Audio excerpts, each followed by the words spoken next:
Hello, everyone, and welcome to the Influencer Show, where I interview people who can help influence the way you live life in a number of different ways. I'm your host, D7, and today we have a very special guest with us, Udo Erasmus. So if you would like to introduce yourself to the listeners and let them know a little bit about you. Me? Well, let's see, I'll be 78 in May. I have no arthritis. No aches and pains. I smell like garlic. That's how I get my physical distancing during Corona. And it works really well because they just come within a half a block of me and they, whoa, and then they go somewhere else.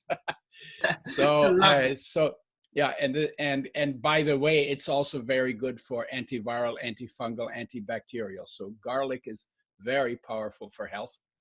And let's see, my claim to fame eventually, originally, I developed a method for making oils with health in mind, which means you have to take a lot of care of them because they're very sensitive. They get damaged really easily.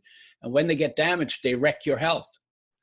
And so I made a way to make oils where they're protected from light and from oxygen, from heat. From the time they're in the seed where they're protected to the time they're in the bottle, in the fridge, in a box, nitrogen flushed. And you don't want light, oxygen, or heat to get any contact with the oil because they'll break it down. And then you have an oil made with health in mind, and those oils have omega-3 and 6, which are essential, which means you have to have them and your body can't make them, so you have to bring them in from outside. And when you get those, they do lots of good things for your body. They give you energy and they make your skin nice and they improve brain function and they make bones stronger. Achoo! and then I've traveled around the world, 40 countries to talk to people about oils and health. And then I wrote a book recently. It's called The Book on Total Sexy Health, the 8 Key Parts Designed by Nature. And I wrote the book because actually it's not just oils and it's not just food and it's not just fitness that affect health, but everything affects health. So who you spend time with, the people you spend time with affect your health, and what you're thinking in your own head affects your health, and how you treat your environment and how close you are to nature, that affects your health. And whether you feel good in your heart to be alive affects your health. And whether you're in touch with the energy that keeps you alive, that affects your health. And whether you're inspired about doing something, that it's usually something that is about caring for life and supporting life and encouraging life. When you're doing something like that, you get inspired, and when you're inspired, you won't be depressed. And then the fact, this is the big picture, the fact that here I am, a human being. The body is a terminal condition. It will not live forever. I'm in pretty good shape for an old guy, but it won't live forever. And here I am in a little body that's temporary, in an infinite universe, and to be okay with that, to be aware of it, but to also be okay with that, and not be, oh, I'm gonna die one day, I'm gonna die, oh my God, I'm gonna die. Sometimes people get really afraid, right? Yeah. And the point is, you're gonna die anyway. If you're afraid, you're gonna die, and if you're not afraid, you're gonna die. So you might as well be happy and die instead of being afraid and die. And the more present you are in your life, and the more you think about that you're made out of light, oxygen, water, and food. That's all you're made of. And it's put together like this, so it can have the whole human experience. That's pretty amazing. I mean, just the idea of that should be enough that for you to say, wow, I'm alive. That's amazing. I can feel, I can pick my nose, I can comb my hair, I can brush my teeth, I can sneeze. Sometimes, lots of times in a row, right? Yeah. And, and I can think, and I can sing, and I can pee, and I can walk, and you know what I mean? It's like an Yeah. air, water, and light and dust were put together in a way that a human being is possible. Hmm. And you're chosen. Life chose you. You're alive because life wants you alive. Even if all your neighbors hate you, even if your parents are really mean to you, right? Even if they completely disagree and they're really mad at you, life still loves you unconditionally. That's why you're here. So that's my introduction. Thank you so much. Yeah. Thank you. That's actually so true, because people often get so caught up in, oh, I'm gonna die, and all this, and in a way, it actually speeds it up, because as a result of like being scared and things like that, it releases harmful toxins into your body, which definitely isn't gonna give you Yeah. a long-lasting, healthy life, really. And Exactly. yeah, and on Exactly. So that, it's like if you everybody thinks, oh yeah, we got to fight for survival, right? yeah, And then it's like always under stress, and oh my God, I got to do this, and oh my God, I got to beat up that, and oh my God, I run away from that, and so you're always under stress. And in the end, you're going to die anyway, yeah, right? So you're not going to survive, right? So you might as well, while you're alive, thrive, yeah, enjoy, be happy, mm, right?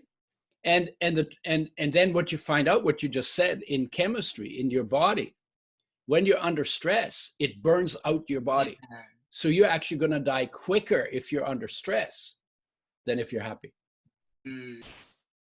And right? And then when you're happy and you say, wow, this is incredible. I just love being alive, and I get to do so many things, and I get to sit still and feel beautiful, because being alive feels beautiful. If you sit down and shut up and get quiet and tune in, feels beautiful, right? And when you feel good about being alive, well, then you're also going to eat better, and you're going to do the exercise you need to do, and you're going to treat people with care, and you're going to not wreck the environment just for fun, because it's not fun, right? And you're gonna live longer, and you're not focused on survival. You're focused on thriving and enjoying the incredible gift of being alive. That is very true. And actually, guys, just to let you know that I have been taking Udo's essential oils and Beyond Greens, and they're absolutely amazing. Yeah. It's super, super amazing. So I'd highly recommend that you guys give it a try. So what does it do for you?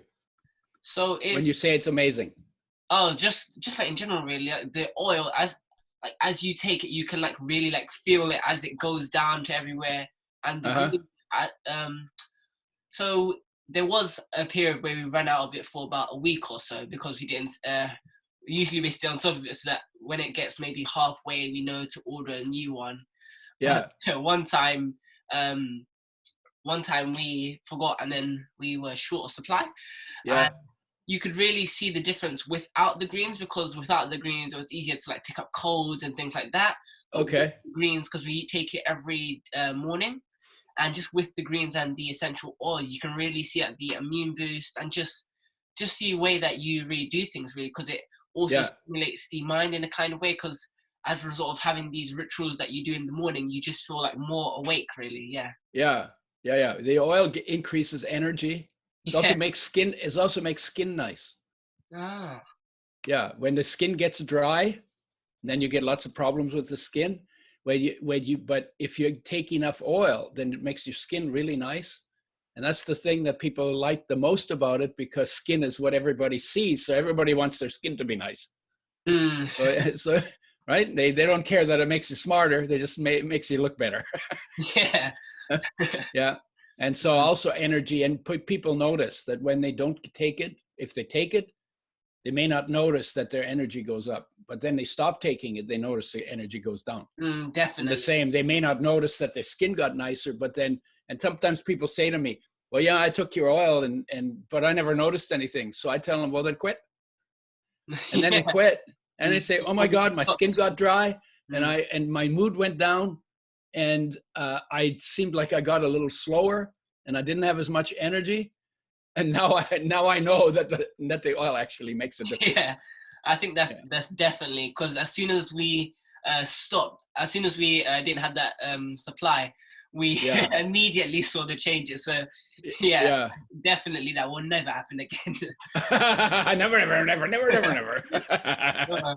Yeah. So thank you so much for sharing. Yeah.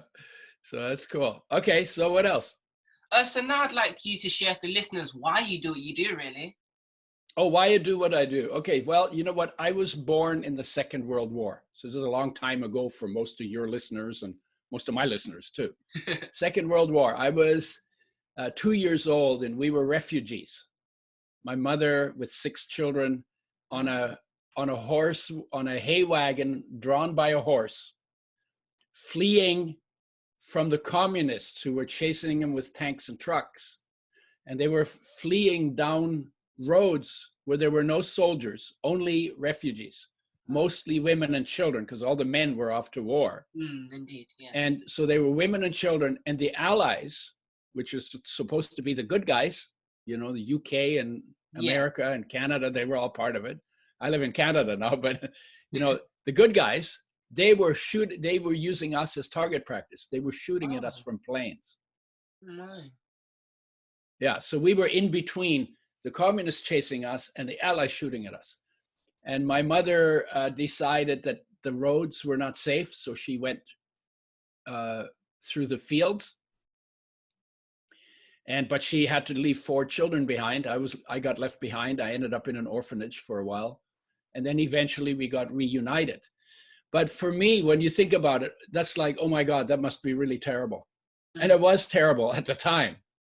But I think of it now, it was a huge gift because it showed me really early how bad it can get when people don't cultivate love and peace and cooperation and kindness during peacetime when they have the time that they can actually do that.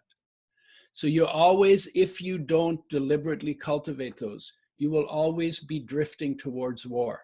Because then something does something to you, and then you want to do it back to them, but a little harder. It's called escalation, right? Yeah. And then they say, oh, he did that to me. Then they do it back to you a little harder. And then you do it back to them a little harder still. Then they do it back to you, and then you go and buy a gun, right? Yeah. And that's how it happens. You know, and yet then you think about millions of people being unkind, not loving, frustrated, angry, fearful, right? And then they start to try to protect themselves. But mostly we create all of that in our own heads. Yeah. Our attitudes, we create our attitude because your body, like your body is filled with peace. But if you're looking out there in the world all the time outside, you won't see it. So you actually have to sit down and get quiet, maybe close your eyes and just get really still and just breathe lightly and just see how deep you can bring your awareness inside and see how long you can stay there and notice what's there, what you feel, what you see, what you hear, even what you taste. And when you do that, you discover that the foundation of your existence is actually peace. And you also, when you discover that, you also realize that peace is everywhere all the time, has always been everywhere all the time. Even on a battlefield where people are fighting, there's peace everywhere. Inside the people, between the people, around the people, above the people, below the people, between the people, there's peace everywhere. But they're not focused on peace. They're focused on an idea in their head that says, you're my enemy and I'm going to kill you. And the other guy is saying, you're my enemy and I'm going to kill you. And then they, in the middle of peace, they play this stupid game of hurting each other. So what? It's like, what the hell? How stupid is that? Yeah. But that's what happens when we don't cultivate the peace that is already part of our nature. So I came out of that war, and when I was 6 years old, I listened to adults argue about really stupid things. I mean, they were really stupid things. They seemed really trivial to me when I was 6 years old. So they must have been really trivial. And the thought occurred to me, I said, there must be a way that people can live in harmony. And I'm going to find out how. And that's been my driver since I was 6 years old. So then and then how do you find out? Because, you know, this is like when you're 6 years old, you don't know how complicated everything is, right? Yeah. So the idea, okay, I'm going to find out how. Well, yeah, that's easy for you to say. Wait till you see how complicated everything is, right? So then, because I didn't know what I could rely on, because it was pretty chaotic and the people were unreliable, and, you know, you never know what, you know, all of a sudden they get mad at you and you don't even know what you did, right? Yeah. And so I went into science to learn how things work. What are the rules of material? You know, how does air work? How do molecules work? How do atoms work? You know, all of that kind of stuff. And then I got into biological sciences because I wanted to know how creatures work. And then I went into psychology because I wanted to know how thinking works. That's a key one. And then I got into self-knowledge because I actually needed to know how I work. So that's my background. And out of that comes, again, in the idea that how could we live in harmony together? Because this is a very, very rich planet and there's enough for everybody. But there are people taking more than they need and there are people getting less than they need. And that's not fair. You know, we all got put here by life, you know, so we all should at least get our basic needs taken care of. So then the idea of it is, okay, 8 billion people could live their lives lit up from within, because the light is already inside of every human being. It's called light. And if you're religious, you could call it Christ. It's already in every human being because Christ is life. I don't know if you're religious or not, but but the idea of the master, life is the master. So you have the outside master who's in touch with the inside master. That's why they could give those sermons. That's why they could speak eloquently about human existence. Buddha, Christ, Ram, you know, there's a whole list of them from different cultures in different times. And they taught people how to get in touch with that. But the church doesn't teach that. The church just became something to control people. But the teacher said, hey, what is in me is in you. And if you do what I do, which is sit down and take stock and get quiet and be present with yourself, you will discover what I've discovered. And you can be like I am, and you can do what I'm able to do. In fact, you'll be able to do more, right? But you have to go to the place where that is, and it's within you. So the master that lives within you is called life. It's energy. Inside, you can see it as light. You can hear it as sound. You can feel it as love. You can taste it as sweetness. Inside of you, that master is everywhere present in your body, runs everything, right? It's because it weighs nothing, but it runs everything. It's the power that is your life. That master is everywhere present, knows everything about you, and is everywhere present in your body. All power in your body, everywhere present, and knows everything about you. And runs the show. Because when you're mad, let's say you're mad because something happened and you're, right? It's still making sure that your digestion, that your food is digested and the nutrients are absorbed, and that the omega-3 that you're outside of your ankle needs gets delivered there because it's needed there. And how is that done? Because you don't know, right? Once you eat it, it's everything else is automatic. So you have a choice here, very important that you make the choice here to bring in all the good stuff that life needs to make a body that works, right? So after that, it's all automatic. You don't know how digestion works. You don't know how absorption works. You don't know how the transport of molecules from your digestion and absorption go to make your toenails and your your skin and your muscles and your bones. You don't know how that happens, but life does. And life does it beautifully. When you're asleep, it keeps you breathing. Imagine you had to stay awake when you go asleep in order to remember to breathe. That wouldn't work, right? And then it tells you when to eat by making you hungry. It tells you when to drink by making you thirsty. It tells you when to go to the toilet, when you need to pee or poo, right? It tells you when you need to go to sleep because you're going to be tired, right? Yeah. So it even runs all that. So yeah. So the idea is that 8 billion people could live their lives lit up from within because the light is already there. It's called life. Light is already there.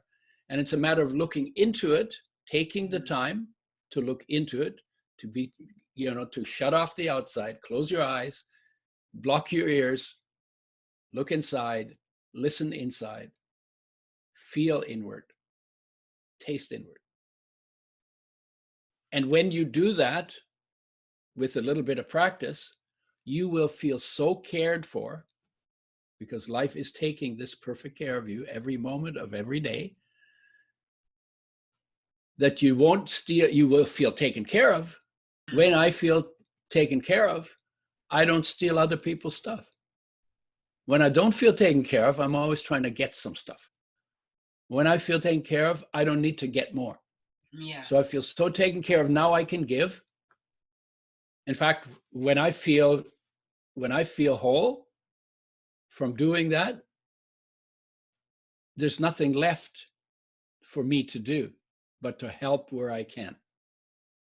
Then it's like, okay, well, what needs to be done? So let me do what needs to be done because it needs to be done.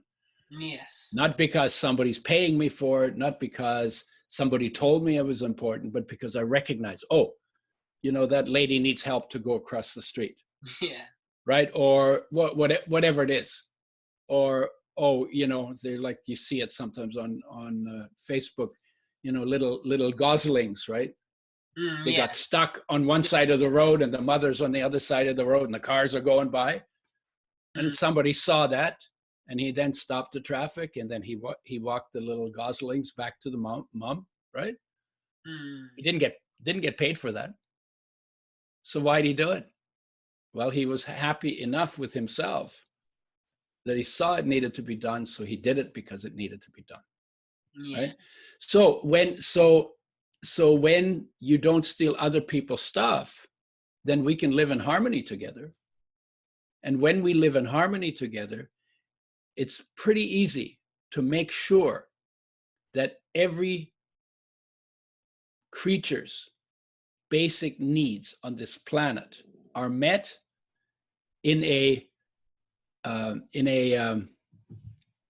long-term sustainable basis.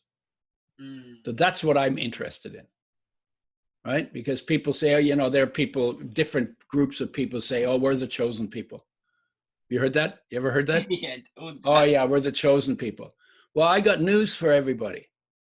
Every creature on this planet that is alive was chosen. That's why they're alive. It was chosen by life, right? And often people use, we're chosen, but you're not, right? And that's actually wrong. That's a head trip. According to life, every creature that's alive was chosen by life to be alive. And if we take our understanding from life, that's going to be the best understanding we're going to have. So if life chose you to be alive, then who am I to say that you shouldn't be? Right? It doesn't make sense. It makes no sense at all. Right? And whether that's based on culture or it's based on race or it's based on nationality, or it's based on gender, or it's based on age. Anytime you think that any creature is not chosen by life, that's not true. You're lying to yourself. So that, what does that mean? If life chose you, if life thinks of you as worthy to be alive, you're worthy to be alive. If life thought you were unworthy to be alive, it would just recycle your body. Right? Does that make sense? Yeah, yes. Yeah. So if life chose you to be alive, then who am I to not treat you with the respect that you deserve? That is amazing. That is an amazing, amazing story. And it's really interesting how, from a young age, you had that mindset of, despite all the turmoil you were going through, to be able to see the best in things and think about how you would like to not only help better your situation, but to then also want to help others to then see life in a different way, really. And that's actually but maybe not in spite of the fact, but because of the fact that I went through that I realized, if we had all taken time to sit down and find our peace, there wouldn't have been a Second World War. Yeah. Right? And you can look at the world now, there's a lot of stuff going on that is heading in the direction of war because people are not taking the time. And people who haven't been through a war, sometimes they get pretty arrogant. Oh yeah, whatever, and then they'll for joke, they say, oh, let's start a war. That's not funny. I get really angry when I was younger and people would start talking like that. And then I say, why are you so heavy? Why are you so heavy about war? Because I've been through one. It's not funny. This is not funny. And then, they said, I don't know, the Udo is so heavy. And I have a light side too.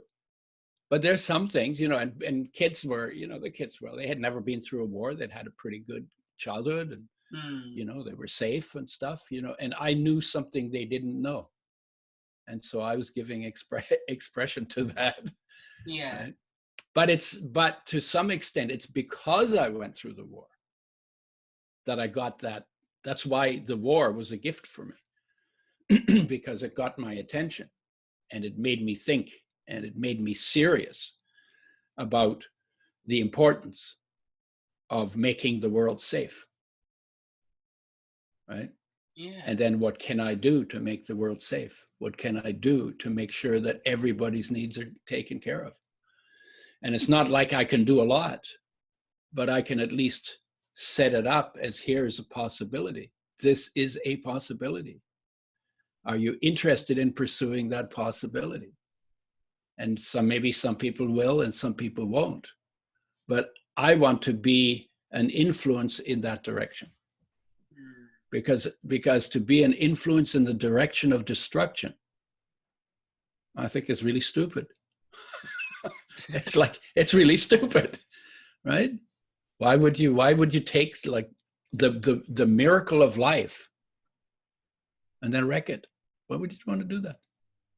That's like saying, I live in a house, and a lot of people, there are people who invented glass windows, and there are people who invented the metal on the door, and there's people who invented locks, so while I'm sleeping, nobody comes and steals my my television set, right? Or whatever, right? Yeah. And somebody made this light so that we can have this talk, and I have light on my face so you can actually see my face.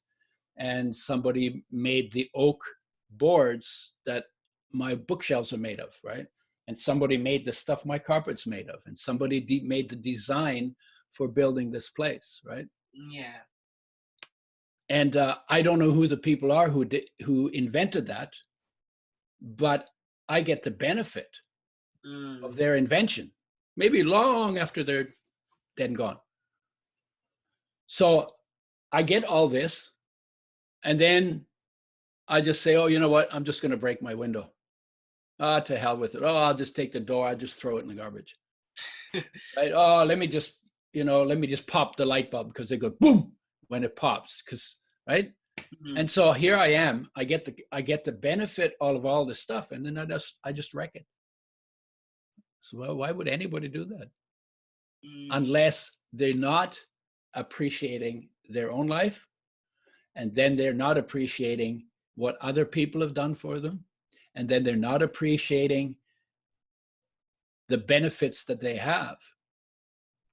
And you have to be pretty unobservant to not appreciate it.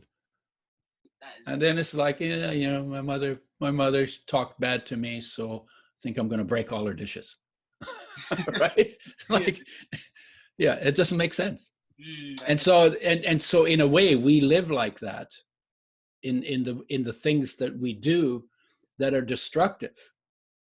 We're like having temper tantrums, you know, and sometimes 50 years old, still temper tantrums.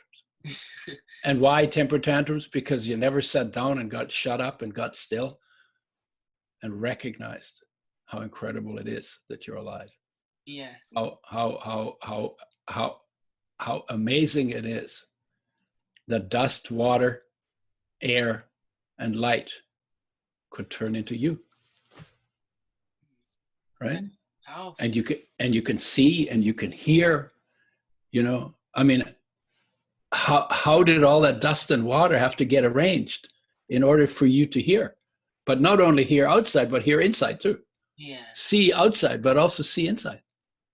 You know, how did that have to be together? Because rocks can't do that. And water can't do that. And air can't do that. And light can't do that. But you, because you've been put together in a mixture of that, can. Like, whoa.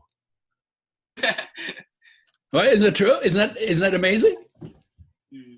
I don't know. Maybe it's too deep. Maybe what I'm saying is too deep, but I don't think so. I understand that is amazing, really. Just life itself, how everything has something to, just the way life really works, really, how everything goes round, how one day you might be alive, next day you're not, and this circle of life, really. Yeah. Yeah, and it's true, and it's temporary. Yes. And it's terminal.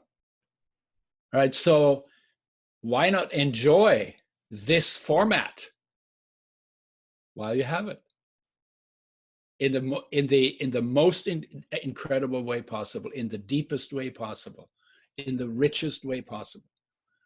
And you could be living under a bridge and could still enjoy that. Yes. And you could be this is probably not politically correct, but you could be a little black kid in sub-Saharan Africa who is probably never going to have much, and you still have this richness. You could still be present in your life and recognize the incredible beauty of your life. And it's independent of your external conditions. Yeah. Except in a war, it's really hard to sit down and do that. So don't get involved in stupid things. You stay out of the stupid things that take you away from appreciating the gift of life. That is very, very powerful. Thank you so much for sharing. Yeah. Yeah. So now I'd like to ask you. Now I'd like to ask you what you would say has been the biggest influence on you that you wish you had known sooner. I don't think like that. Yeah, I don't think like that. I don't have regrets. Like when I'm content, there are no regrets. There's just a journey.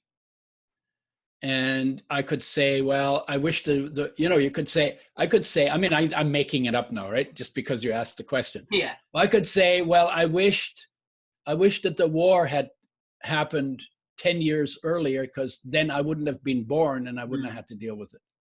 Yeah. But it's like, see, I'm not in charge. I'm not in charge. I come in when I come in. I didn't decide to be born on the 14th of May, 1942. Right?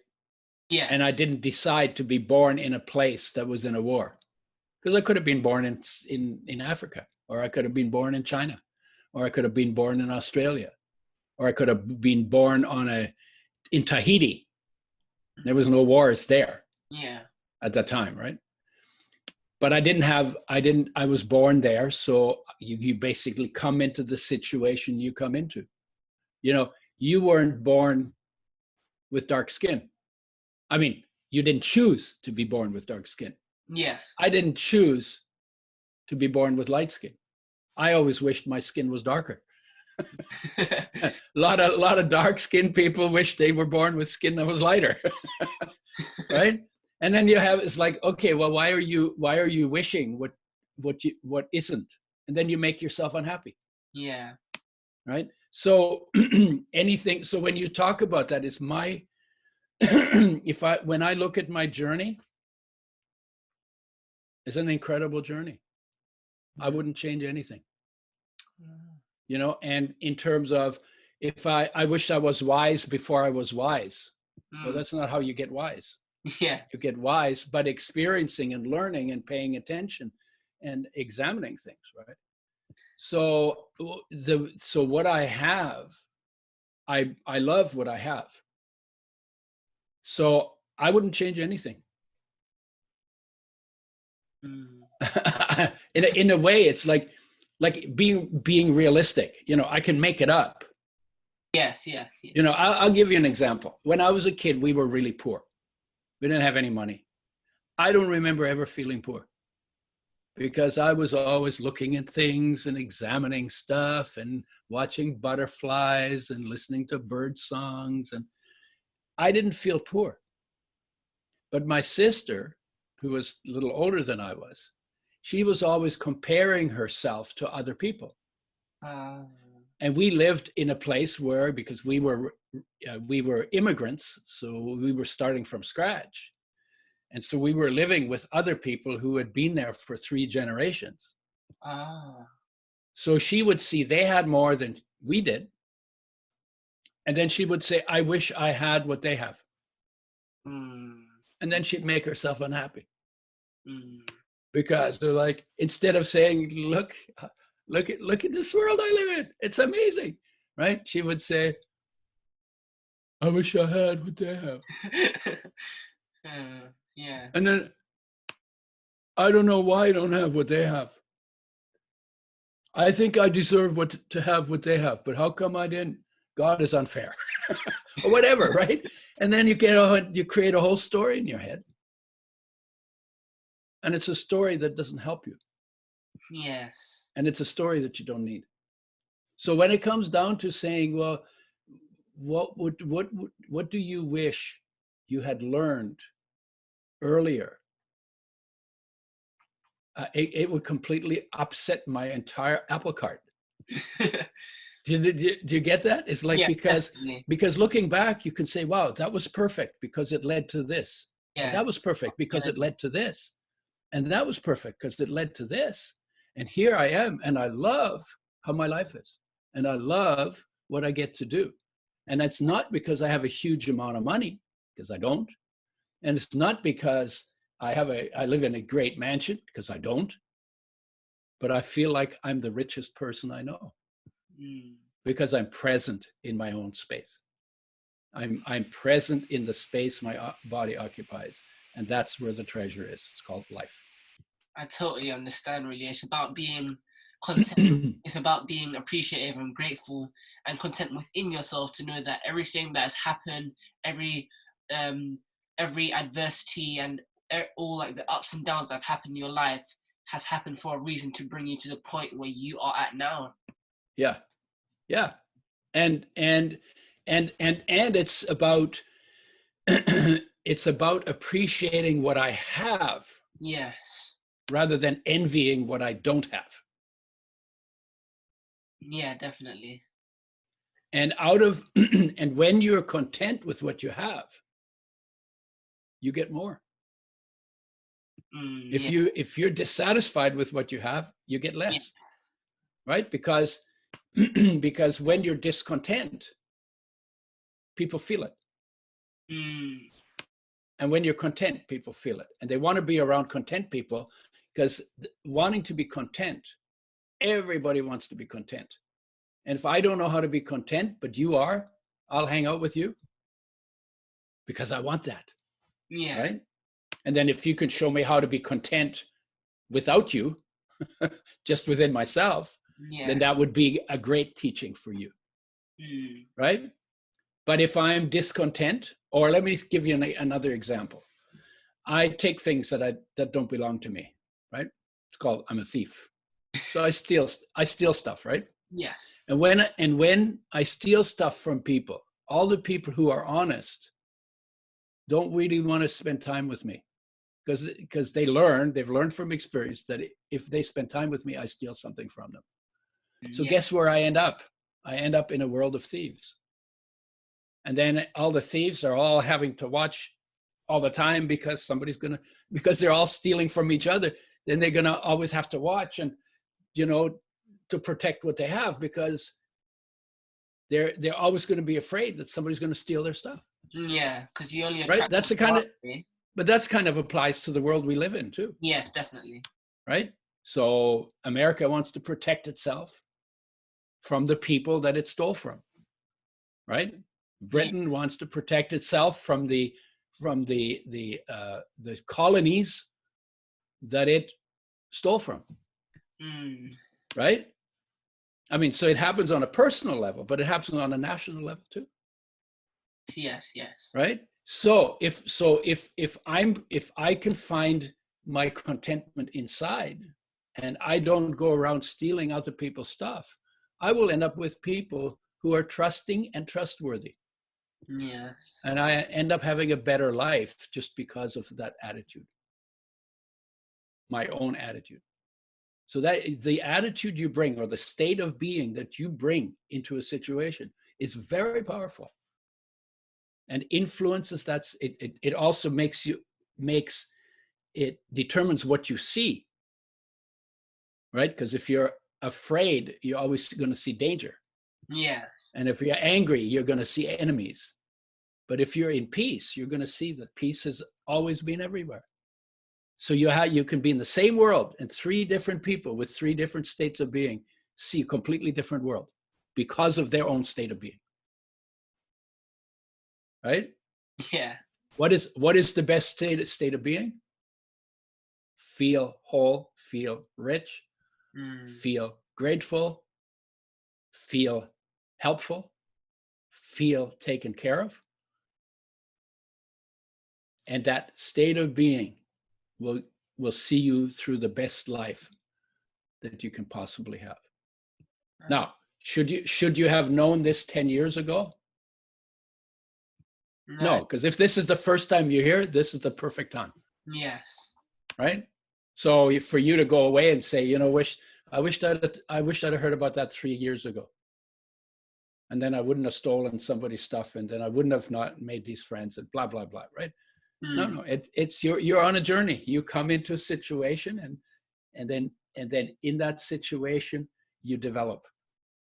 And whatever you develop, I could have been a thief too. I could have been a guy who goes around killing things because I came out of a war. Could have said, well, that's normal. Let me do some of that too. But it's just something in you knows that's not really the best deal. So instead of thinking about what should I have learned before, let me just be fully present now and go forward in that presence and to cultivate that and to practice that and to make sure that I make time for that. And I would say the journey that got me there are steps in that journey that were just the perfect step at the perfect time for the journey that I'm on. So that's a long answer to your short question. No, thank you so much for sharing. I really do appreciate that, really. Yeah. It's actually really important because how you talked about how people, they see other people as the enemy, because during this lockdown period, you have even though when people are outside, they look at each other like, oh my gosh, I need to stay as far away from my kind as you, and things like that. We're seeing each other, they're seeing each other as the enemy. And really, by doing so, they're not only distancing themselves from one another, but they're also distancing themselves from themselves, really, because Yeah. because as humans, we naturally have that instinct to connect with one another, and being unable to do that really is actually putting us out of alignment, putting us out of sync with what we were born to do and what we do naturally, really. Yeah, and we connect to each other by Yeah. first connecting to ourselves, Mm. right? And then if you see other people as enemy, then not only does it changes your behavior towards them, and you will do something, and you will create something, you will do something that will turn them into an enemy. Because you're just living out what you've defined, and you're literally building what you're defining in your head. Yeah. Right? So it'd be better to say, you know what? Every human being is my friend. Every human being is worth my support and my admiration and my acceptance. Yes. And then build your world like that. Yeah. And then people who are looking for thieves to hang out with, they will just leave you alone because you're the wrong person for them. Yeah. Right. Now I'd like to ask you what you would say people should do to stay motivated during moments of crisis. Well, you know, the Corona crisis, I think it's tough for many people, no question about it. Yes.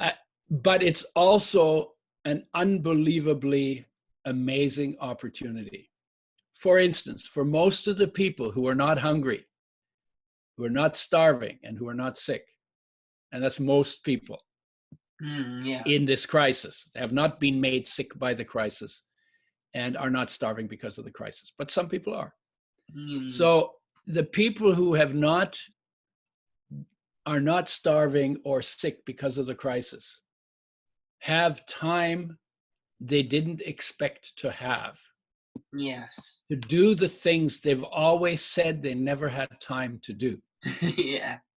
Now do those things. It's a true test, really, to see whether you Right. are willing to get the things that you've always wanted to get done. And in this crisis, how you think about life shows up.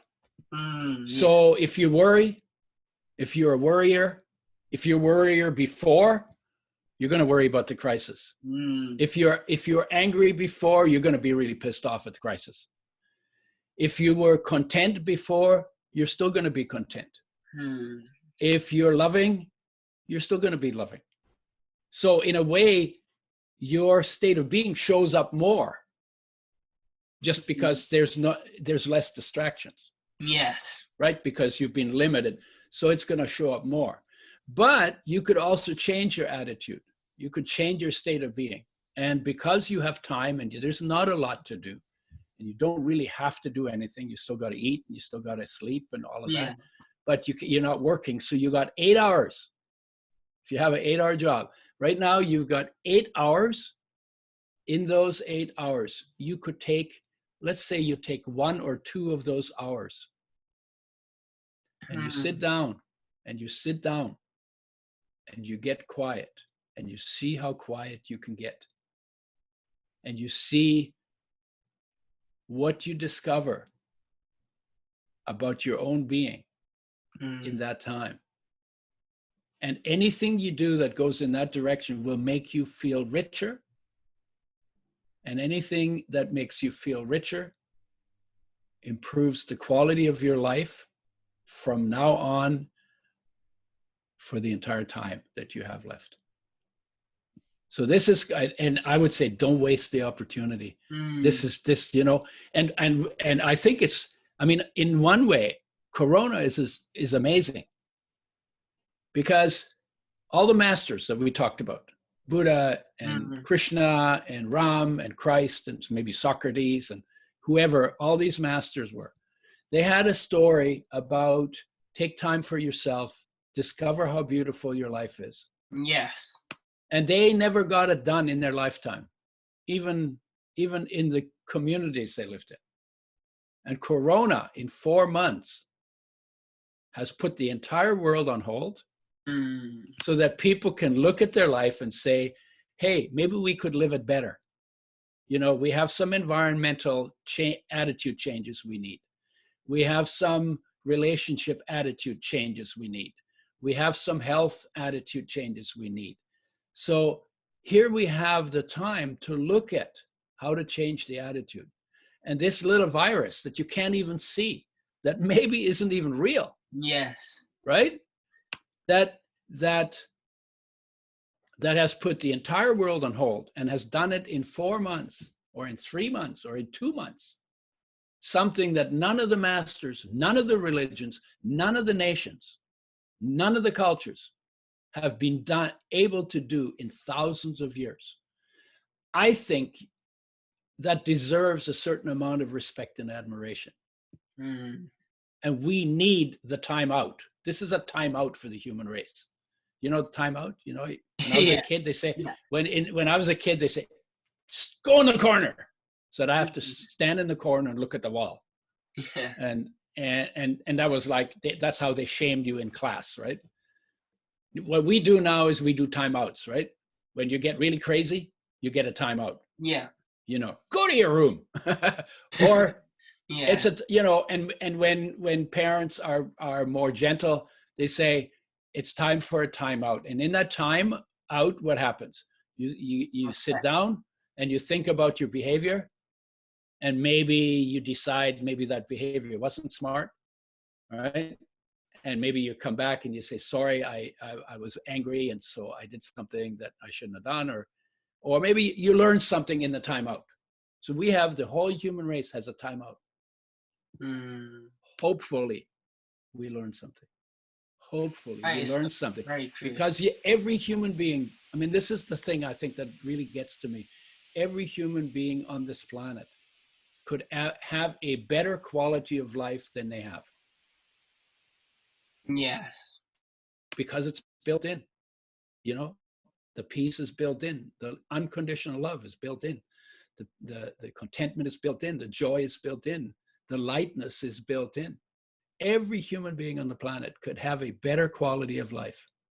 Why is it that so many people are so discontent and so unhappy? Why is it? We have a time out to consider how we could all live in a way that has more quality. And again, the quality begins on the inside. Quality always begins on the inside. And then if I feel quality on the inside, then it comes to expression. You know, all our problems that we have on, like environmental problems, they're not going to be fixed by marches. They're going to be fixed by changing our attitude inside. Yes. See, when I love my life and I recognize, oh yeah, trees are alive, the grass is alive, the flowers are alive, the ivy is alive, the pine trees over there are alive, you know, the moss on the sidewalk, it's all alive.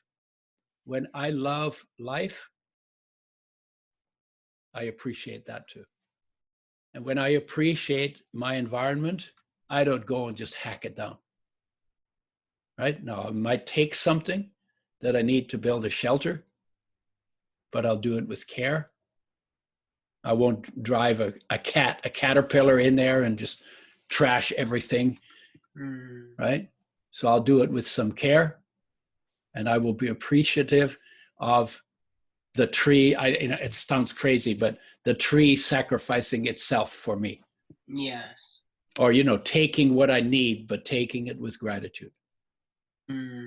Right? And I mean, there's nothing wrong with appreciating the place where we live and what's in it.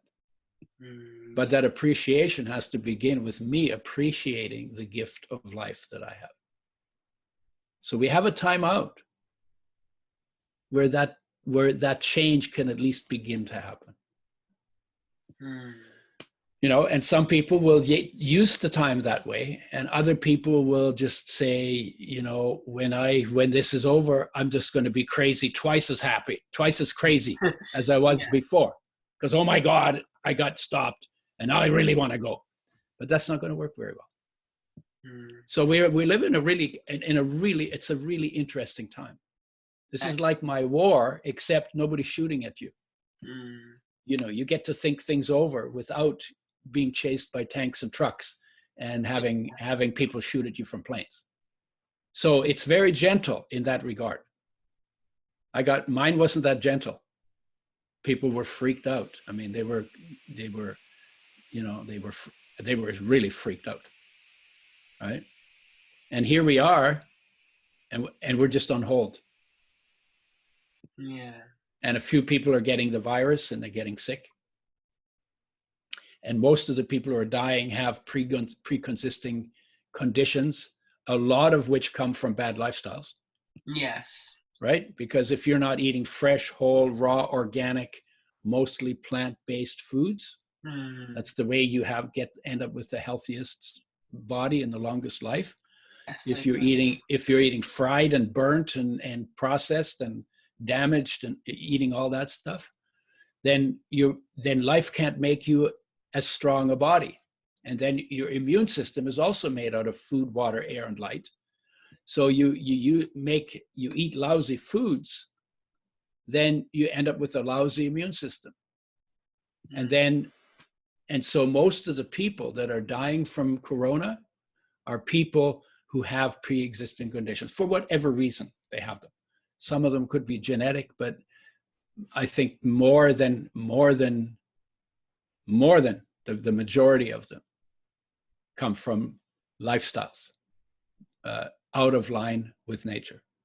And then out of line, if you live out of line with nature long enough, then nature just recycles you.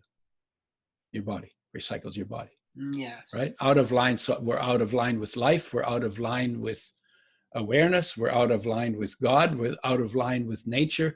We're out of line with health.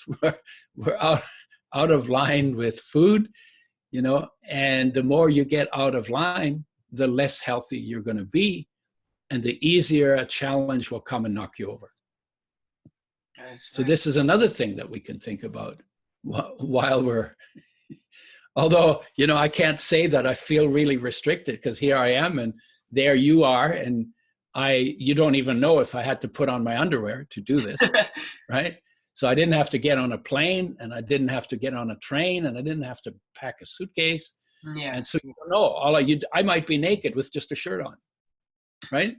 Yeah. And I just literally just walked 30 feet to get from my bed to my computer, right? So I'm really not isolated in that sense. You know, they call it social distancing. That's the wrong term. It's physical distancing. So we're physically distancing, but we can be socially just as connected or more connected because we have more time to connect socially.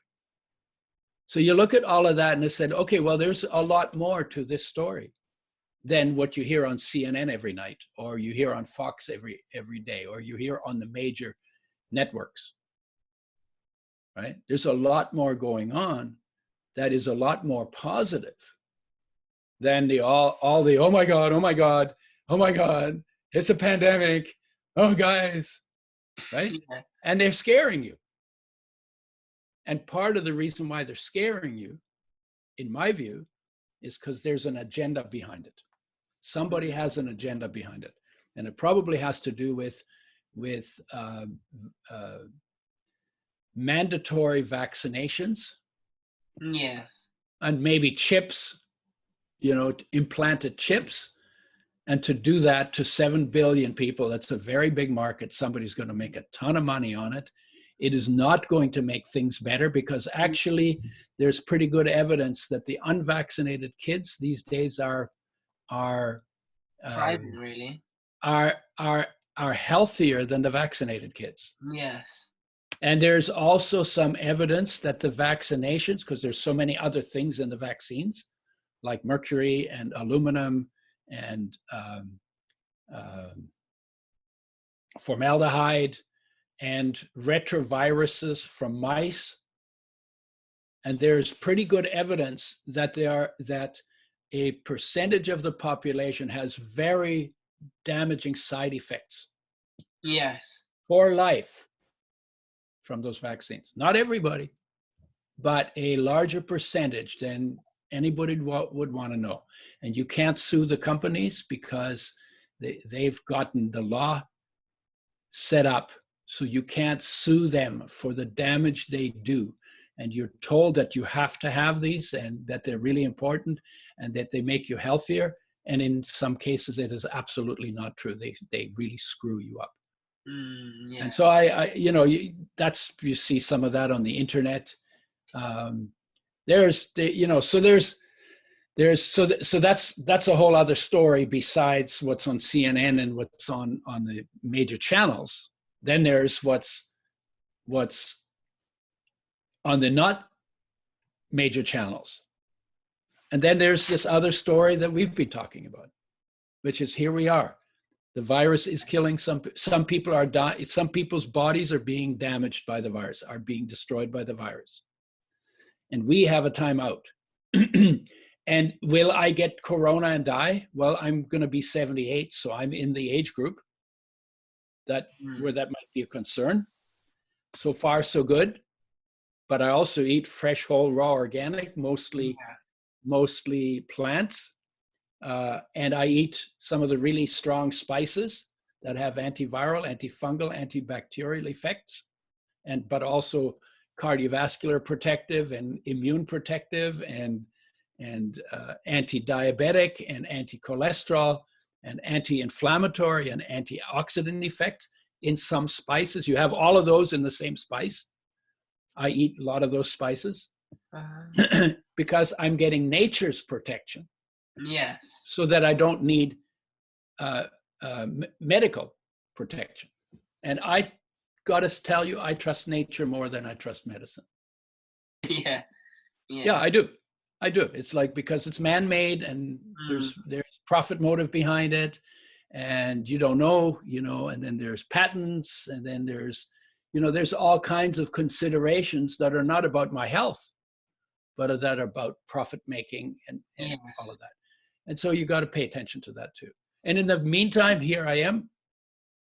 The sun is shining, birds are singing, and the time that I have, I want to spend in joy, even if next week I die from corona. I don't want to spend, because I'm healthy at this point. I don't want to be sitting there. Oh geez. Oh, I hope corona doesn't get me. What kind of a life is that? And one day your body's going to check out. You know that. It's already given. Is this my time? I don't know. But until it happens, I want to really enjoy the life that I've been given, because I know I was given that gift and I know it's temporary. Yes. So that's my story on corona. And then the other thing I do, I have lots of time to do on media, and I encourage people. I do quite a bit on, and I joke around a lot because I'm pretty good at making fun of things, and just lighten people's, distract them from their distraction with fear. Right? Distract them into humor, or distract them into joy, or distract them into love, or distract them into feeling okay, right? Distract them into peace. I think that's a good way to spend this time. Yeah, definitely. Absolutely amazing. Thank you so much for sharing. Yeah. And I hope that you listeners have gained so many golden nuggets from Udo so far. And I think that the one very key one is just about using this time as a way to self-reflect on where you are at, what you need to do, how you can help better yourself, really, and also maintain focus onto what goes into your body. And that reminds me of another thing that I was watching, really. It's called The Game Changers, and it's about like veganism and things like that, and about how it affects you in a positive way. and they actually did a test. I think it was just over 1 day, and they they brought some like footballers in, and then they gave them a like meat full fat burrito. Then they took their blood sample, and then the next day they gave them like a plant-based burrito, and then they compared the difference in blood, the cholesterol, and loads of other things, and the effects of just one. Imagine what a whole lifetime could be doing to us, really. Right. Yeah. Most people will tell you, if they understand the field, within 2 weeks, everything in your body changes if you go from a meat to a plant-based diet, or from a plant-based diet to a meat-based diet.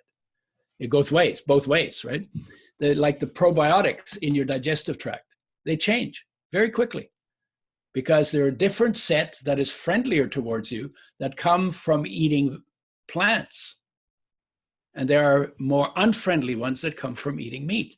They're not on the meat, but meat supports the growth of unfriendlier bacteria in your digestive tract. And plants support the growth of friendlier bacteria. And that makes a difference on your health, right? Because they make molecules and they're absorbed in your body, and they affect how your liver works, your digestion works, your brain works, your mood works. So they have wide-ranging effects on your whole body. And we're just starting to learn about how much they affect it. But going back to what you said, yeah, this is a time to reflect. Number one, how good you've got it, and number two, what you would need to do to start from feeling good to feeling even better. And to me, this is like, wow, this is, you know what, kids don't have to go to school. Yeah. But that doesn't mean you can't learn something. And now you get to learn something about yourself if you want to sit still. And you're not just going to learn history, which mostly is stuff that's gone and will never come back. And, you know, I always thought history was stupid because I live now, right? And then we learned algebra. You know, I've never used algebra ever in my life, so I don't know why I learned it. Right? It's useful for people who want to become mathematicians. But there's quite a few courses in we don't learn about nutrition in high school. Why not? We don't learn about human nature in high school. Why not? Now you have time at home. You can learn something about human nature by being present with yourself. Do nothing. Right? You can't go far, so sit down. Go. Say, okay, I can't go far. I'm going to sit really still. And see what comes to me, and see what's already here. Yes. Right. Now I'd like to ask you. Let's say that you had a megaphone and you could say anything to the world that would have a lasting influence on the world. What would it be and why? I have a megaphone. Yeah. You are the megaphone. Right? You're an amplifier for the message. Yeah. Right? I appreciate that. My message, if you were to ask your life, what is its message for you and for the world? I can give it to you in one sentence. I am come not to judge, but to love.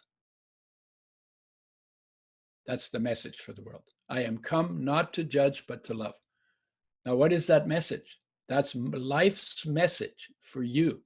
This is the message of unconditional love that life has for your body, and that all the masters talked about. This is the central message of all of the masters, not the religions that came after them, but the masters themselves. I am come not to judge, but to love. Short, sweet, it's very deep. Yeah, definitely. And I hope that you guys have definitely taken that in. And now I'd like you to share with the listeners some words of advice for those who may be starting something new and starting to give up. starting something new and starting to give up. I have started many things that were new that I gave up on. And when looking back, it's because I had a mission. And I wasn't thinking about the mission every day. But I would get into things that I thought might get me what I wanted. And when I noticed they weren't getting me what I wanted, I would let them go.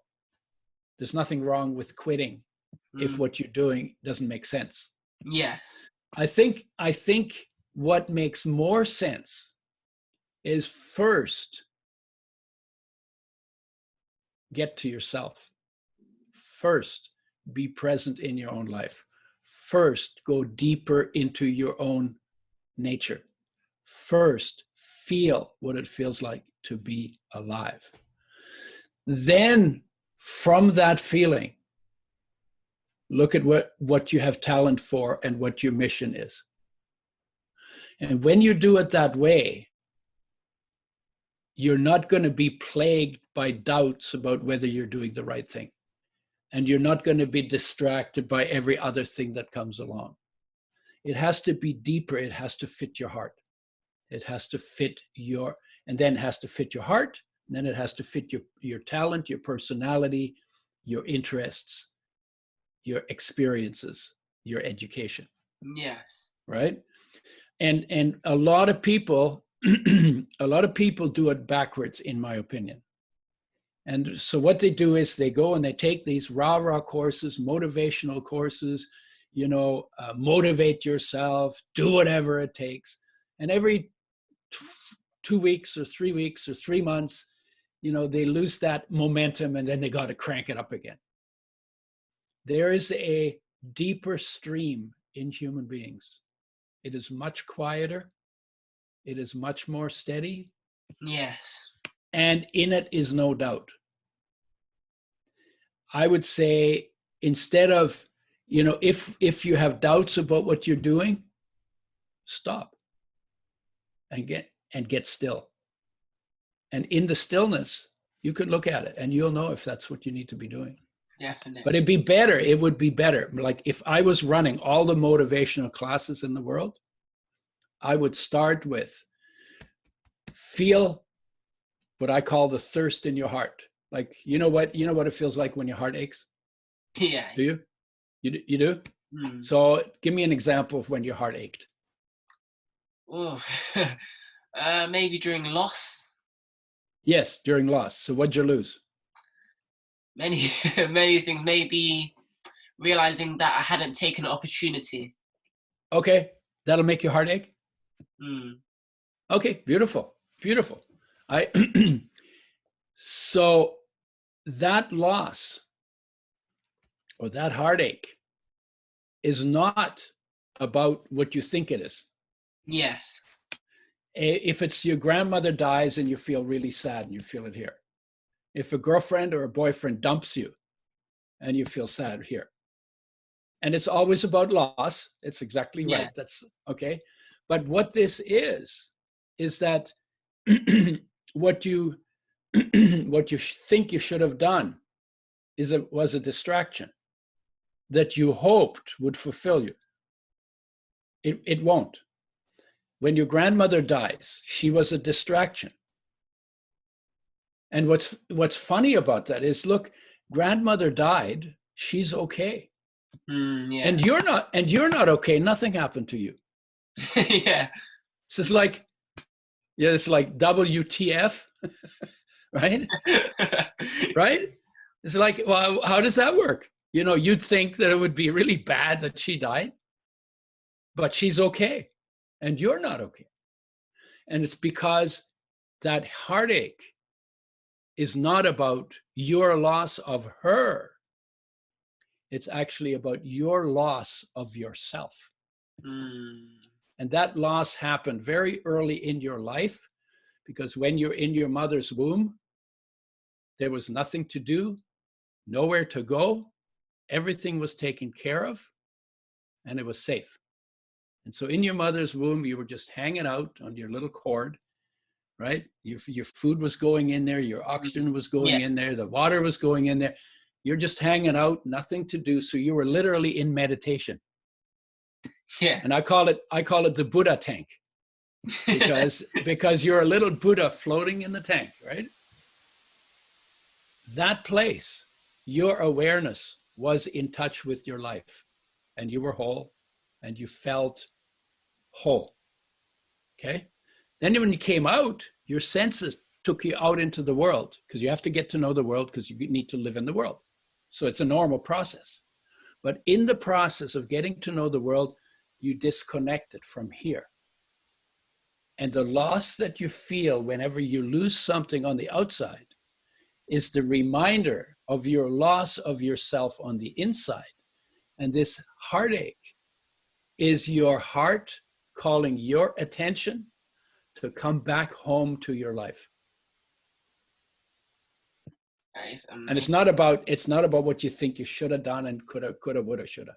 Yeah. And when you understand that this heartache that you have whenever you lose something is about you coming home to yourself, and you decide to take that as your starting point. So what I say to people, okay, sit with your heartache. Don't distract yourself. Most people want to distract themselves because it's not fun. They don't like it, right? It's like hunger makes you eat. Heartache makes you come home.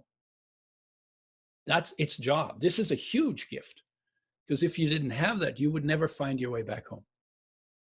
So heartache is a gift, and sit with that gift. Don't judge it. Might be intense. You might cry. That's all okay. Don't judge it. Just be with it, because that far behind it is that thing that you lost. It's the you that you lost that led to that feeling of loss. And heartache is the starting point that makes meditation make sense. And heartache is the starting point that makes self-knowledge make sense. That's your call home. The outside, something changes, you're always going to be drawn to it. But on the inside, that's the call home. So why did we go there? You had that started from a question you had. Yeah. Oh yeah. So I would say heartache or thirst of the heart. There's lots of blues when you get dumped. You call it feeling blue. And when you want a girlfriend, when you want another distraction, then you call it loneliness, right? So we have lots of different names for it in different contexts, but it's the same feeling. And it's actually the feeling that's calling your awareness to come home to yourself. And when you come home to yourself and you feel whole, guess what? The girlfriend will be there. Yeah. Right? And again, this is like, do that first. And then when you feel whole, then look from wholeness at the world and see where you can make a difference. See, then it works. If you don't do that first, then you're always going to be looking at what you do is like, maybe I could do that and I would make a lot of money. And then when I make a lot of money, then I'll feel okay. No, you won't. Then when you get the money, if you do, then you'll say, 3 days, you go, I did it, yeah. Hey, mom, look, I did it, right? You do that, right? Yeah. 3 days, and then this will be back. And then it's like, okay, well, maybe instead of making $1 million, maybe I need to make $100 million, and then I'll feel okay. Or maybe I picked the wrong topic.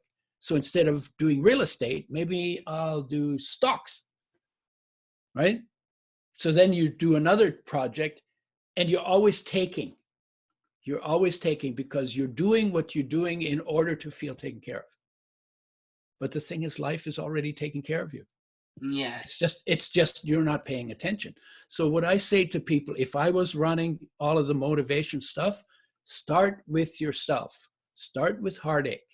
Find your way behind it to your wholeness.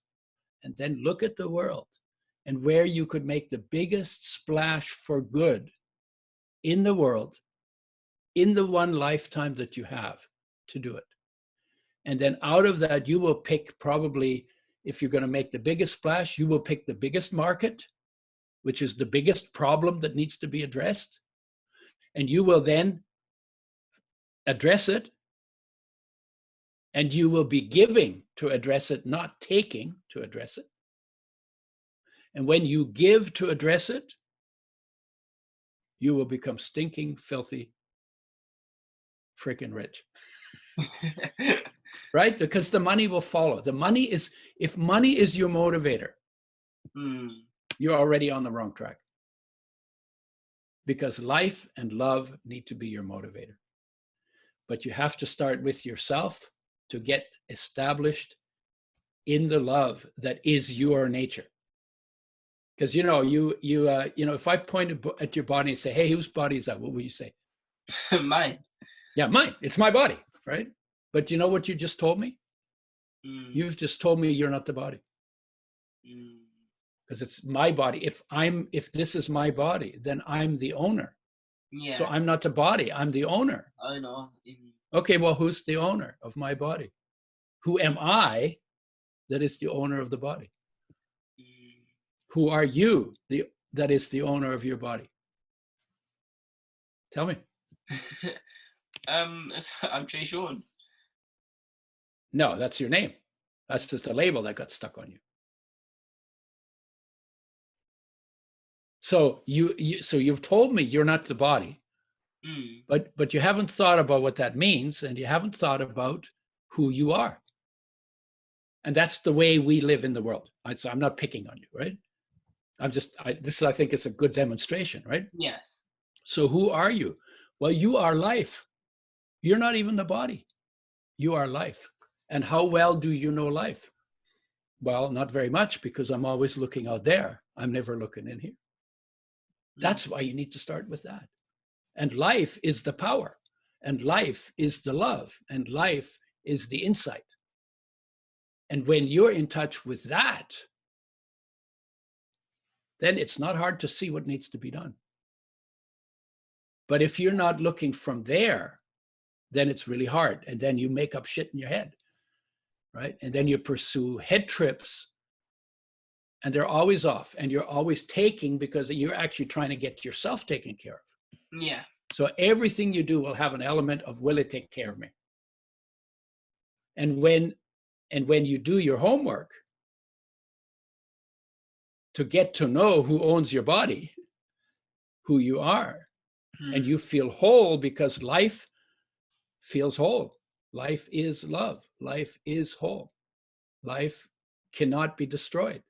Life is formless. Life is peace. Life is joy. Life is energy. Life is power. When you're in your power, then you can see where you can help by giving, because you don't have to do it to get taken care of anymore. And then out of the work that you do, when it's that clean and that clear, you do good work, and out of good work comes good money. Yeah. Thank you so much for sharing. That was amazing, really. Yeah. That was amazing. Now, I'd like you to share with the listeners where they can find you if they'd like to find out about any upcoming things you may have. Okay, we're just building a website under theudo.com. So THEUDO, theudo.com. And we have some courses on it, and we're just building it. We just started a year ago, and there's lots still to do. I have a website with the products that I work with, and that one is called UDO'S UDO's Choice, because the label, the label of the products is Udo's Choice. And so that's UDO'sChoice.com. And then you can find me on Facebook and on, what's the other one? LinkedIn. No, yeah, I'm on LinkedIn. You can find me there. And there's one more. It's not Instagram? Twitter. Instagram, yeah. Okay. So I'm also on Instagram. So I'm on all of those. Udo Erasmus, Erasmus. You can put that in your show notes. You have show notes? Yeah, so it'll pop up on the screen. Yeah, put all of it in the show notes because, yeah, and we talk. I mean, we do talk. I do talk on business, and I do talk on leadership, and we're just working on a course on digestion. I have a course on fats and health, and but we're just building it. It's probably going to take another 2 to 3, 4 years to do all the filming and the editing and the posting and all of that. And so that's what I'm doing. The book is the book on total sexy health, the 8 key parts designed by nature. And that's an overview of some of what we've been talking about, basically about getting in touch with yourself and living fully present in your own life and your surroundings, and not being just like tied up in stupid thoughts in your head. Yeah. We have a lot of stupid thoughts in our heads. It's really nice to get a vacation from those thoughts. Yeah. Definitely. I just wanted to say thank you so much for coming on the interview today. Yeah, it's my pleasure. This was really fun. Thank you. Yeah. Thanks for being an amplifier. No, thank you for giving me the opportunity.